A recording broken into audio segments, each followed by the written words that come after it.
Баршаңызға сәлем достар. Бүгін ерекше өте дәмді тағамның рецептісімен бөліскім келеді. Еш қиындығы жоқ. Күнделікті өмірде жасап жүрген ханым мен мантыңыздан да асып түсері анық. Отбасыңызда таң қалдырғыңыз келсе, онда видеоның соңына дейін қарап, менімен бірге болыңыздар. Ең алдымен ыдысымызға 1 қасық тұз саламыз, жарты стакан су құямыз және жарты стакан сүт құямыз.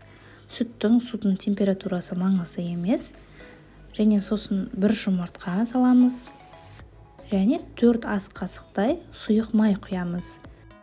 Барлығын жақсылап араластырып аламыз.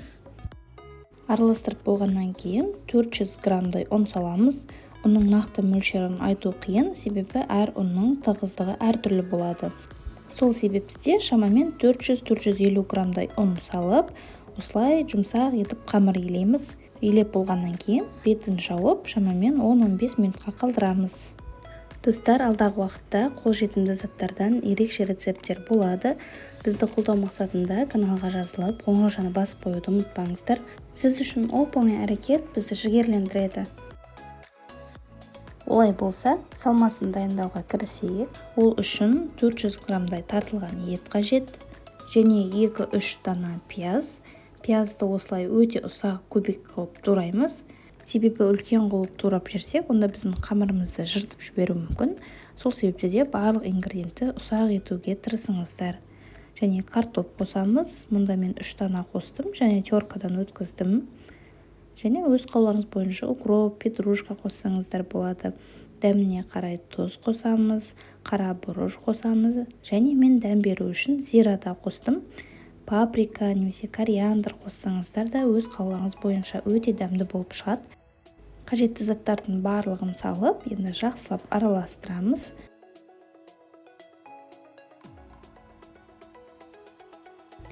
Енді қамырымызды алып, осылай бірнеше бөлікке бөліп аламыз.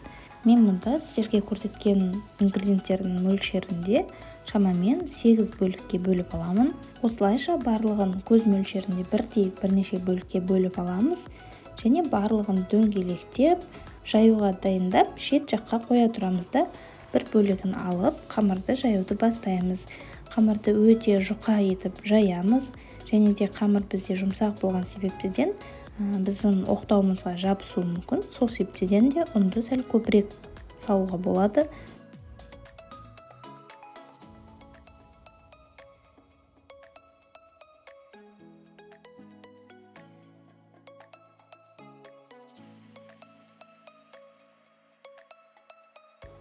Мінекей қамырымызды жайып болдық. Жұп-жұқа болып шықты, көріп тұрғандарыңыздай. Және енді үстінен сары майды ерітіп, осылай щеткамен барлық жағына бірдей етіп жағып шығамын.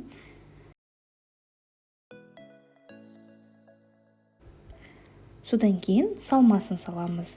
Салмасында барлық жаққа тегіз жұқа етіп салу керек. Себебі бір жері қалың болып кетсе, онда қамырымыз өте жұқа болғандықтан жыртылып кетуі мүмкін. Және де видеоның соңында отбасымның реакциясын көрсетемін. Сол себептеден де видеоны соңына дейін қараңыздар. Ал енді видеода көріп тұрғандарыңыздай бір шетін алып осылай бүктейміз. Және оқтауымызды қойып, қамырымызды ораймыз.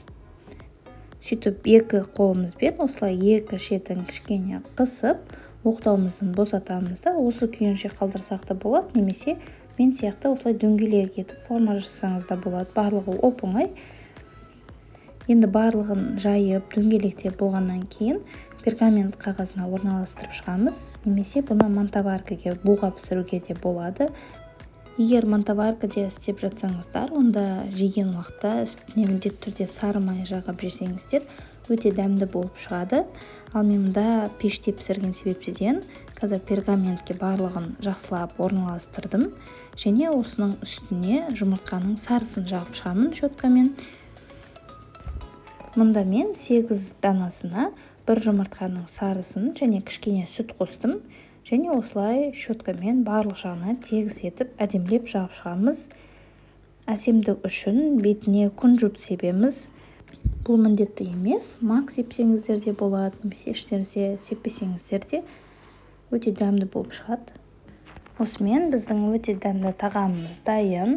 Ыстықтай дастарханға бере берсеңіздер болады. Иісі енді мұрын жарып тұр. Әрі дәмді, ерекше, тойымды және қатпарлы болып шығады. Сіз де жасап көріңіз. Егер жасап жатсаңыз, міндетті түрде комментарийға менімен бірге бөлісе кетіңіз. Және де достар, егер менің арнамда алғаш болсаңыз, онда каналға жазылып, рецепттерімді жоғалтып алмас үшін қоңыраушаны басып қойыңыздар.